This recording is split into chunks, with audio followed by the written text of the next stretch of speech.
जय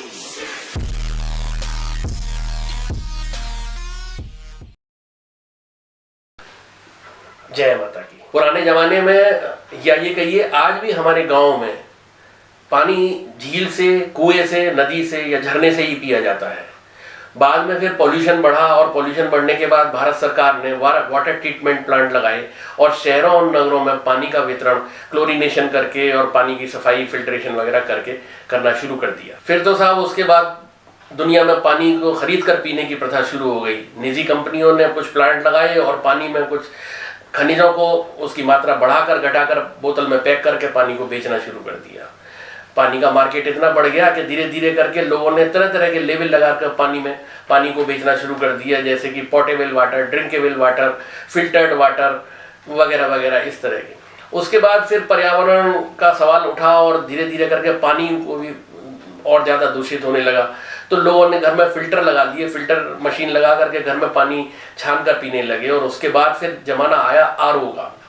RO, reverse osmosis करके एक ऐसी मशीन बनी जिसमें पानी को, हार्ड वाटर को भी सॉफ्ट किया जा सकता था। तो लोगों ने अपने घर के बोरिंग के पानी को, जो खारा पानी था, उसको भी आरओ मशीन अपने घर में लगा करके सॉफ्ट कर लिया और आराम से पीने लगे। आरओ वाटर का जमाना शुरू हो गया।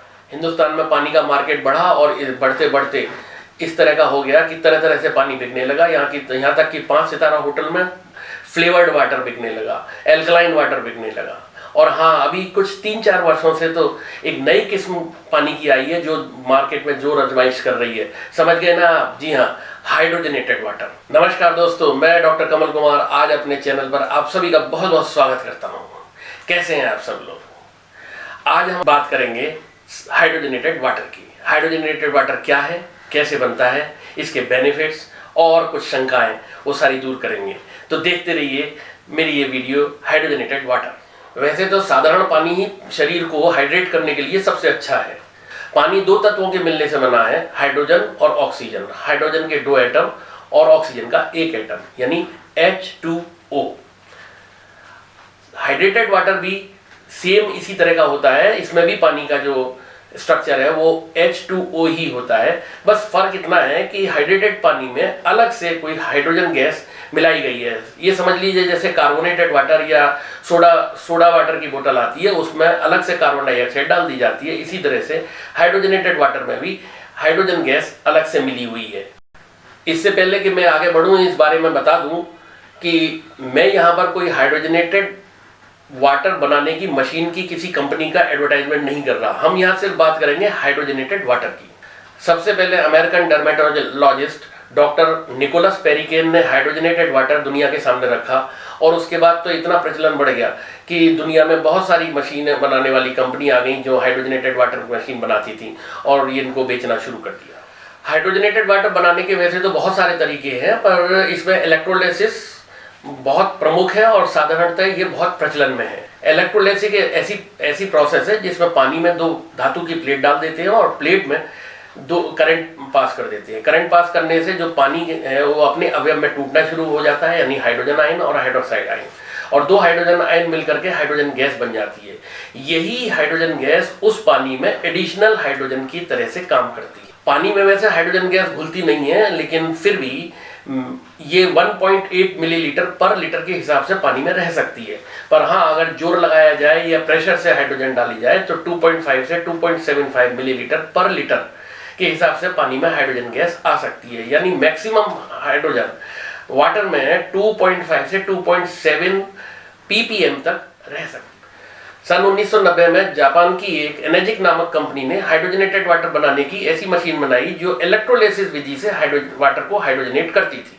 और दूसरी एक और चीज थी कि ये उन्होंने डोमेस्टिक मशीन बनाई जो घर घर में लग सकती थी और घर में हर आदमी अपने पानी को हाइड्रोजनेट करके पी सकता था।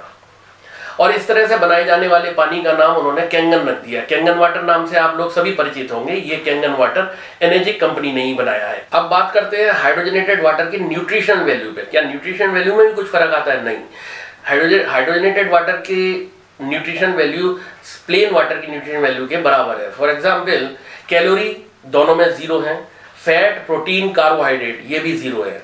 हाँ, मिनरल यानी खनिज उस बात पर डिपेंड करेंगे कि सोर्स वाटर कैसा है। सोर्स वाटर में जितने खनिज होंगे हाइड्रोजनेटेड वाटर में भी उतने ही खनिज आएंगे। अब बात करते हैं पीएच की। इलेक्ट्रोलाइसिस से हाइड्रोजनेटेड वाटर बनाने में ये देखा गया है कि पानी का पीएच भी कुछ बढ़ जाता है, यानी हाइड्रोजनेटेड वाटर अगर इलेक्ट्रोलाइसिस विधि से तैयार किया है तो वो एल्कलाइन हो जाता है। हाँ, तो अब बात करते हैं इसके बेनिफिट की। क्या इस तरह का पानी हाइड्रोजनेटेड वाटर हमको पीना चाहिए या नहीं, और इससे क्या लाभ है।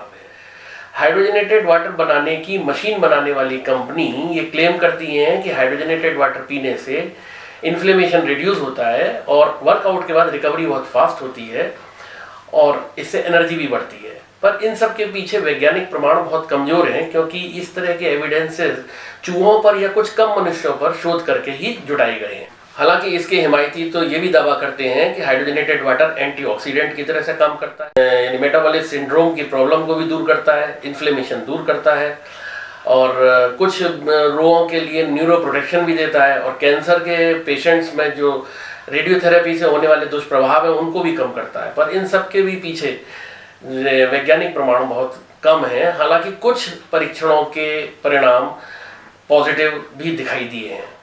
देखा जाए तो मॉलिक्यूलर हाइड्रोजन हमारे शरीर में फ्री रेडिकल से लड़कर कोशिकाओं को टूटने से बचा सकता है। कुछ 10 लोग होकर 20 सप्ताह तक जो 1 लीटर हाइड्रोजनेटेड वाटर रोजाना पी रहे थे, परीक्षण करने से पता लगा कि उनके शरीर के ब्लड में एलडीएल बैड कोलेस्ट्रॉल की मात्रा घट रही है और गुड कोलेस्ट्रॉल एचडीएल की मात्रा बढ़ रही है। कुछ कंपनी के और दावे हैं। उन्होंने 20 फुटबॉल खिलाड़ी जो 1.5 लीटर हाइड्रोजनेटेड वाटर रोजाना पी रहे थे उन पर अध्ययन किया और देखा कि उनके शरीर के ब्लड लैक्टेट लेवल कम हुआ है और उनको व्यायाम करने के बाद थकान भी कम महसूस होती है। 8 पुरुष साइकिल सवार के ऊपर भी अध्ययन किया गया जो 2 लीटर पानी रोजाना पी रहे थे और देखा गया कि साधारण पानी पीने वालों की अपेक्षा उनमें पावर का आउटपुट ज्यादा है। एक छोटे से अध्ययन में यह भी देखा गया कि नियमित हाइड्रोजनेटेड वाटर पीने से कुछ लोगों का मूड भी ठीक होता है, यानी you can take it as a mood elevator also. Hydrogenated water एक ऐसा प्रोडक्ट है जो हेल्थ कॉन्शियस लोगों के बीच में बहुत ज़्यादा प्रचलित है और उन लोगों के द्वारा दिए गए बहुत सारे टेस्टिमोनियल भी उपलब्ध हैं जिसमें उन्होंने ये कहा है कि हाइड्रोजनेटेड वाटर थकान से लड़ने से लेकर के उम्र की गति को धीमा करने तक सब कुछ कर सकता है। लेकिन आज भी इस विषय पर वैज्ञानिक प्रमाण की बहुत कमी दिखाई देती है, क्योंकि अभी ऐसा कोई दिशा निर्देश या कोई गाइडलाइन नहीं है जिसमें यह लिखा हो कि हाइड्रोजनेटेड वाटर में कितना हाइड्रोजन होना चाहिए, या कोई ऐसा स्टैंडर्ड नहीं है कि कितने हाइड्रोजन वाला पानी हमको अधिक से मात्रा में पीना चाहिए जिससे कि हमको अधिक से अधिक लाभ हो। हाइड्रोजनेटेड पानी को आमतौर पर रेगुलेटरी एजेंसी जैसे एफडीए ने बहुत सुरक्षित बताया है, पर स्वास्थ्य के लिए ये कितना प्रभावकारी होगा इसके लिए अभी भी उनके पास कोई प्रमाण नहीं है और इसके लिए बहुत शोध की आवश्यकता है। और अंत में मैं ये कहूँगा कि हाइड्रोजनेटेड वाटर पर जितना भी शोध हुआ है उसके आधार पर अगर इसके पीने से कोई लाभ नहीं है तो इसके पीने से कोई नुकसान भी नहीं है, कोई साइड इफेक्ट भी नहीं है। पर इसे पीना या ना पीना मैं आज आप ही लोगों के ऊपर छोड़ता हूँ। उम्मीद है आपको वीडियो पसंद आई होगी। अब कुछ अंतराल के बाद फिर एक नए टॉपिक के साथ, नई वीडियो के साथ फिर से मुलाकात होगी। तब तक ये ध्यान रहें कि घर में रहें, सुरक्षित रहें, मास्क जरूर पहनें। जय हिंद, जय भारत।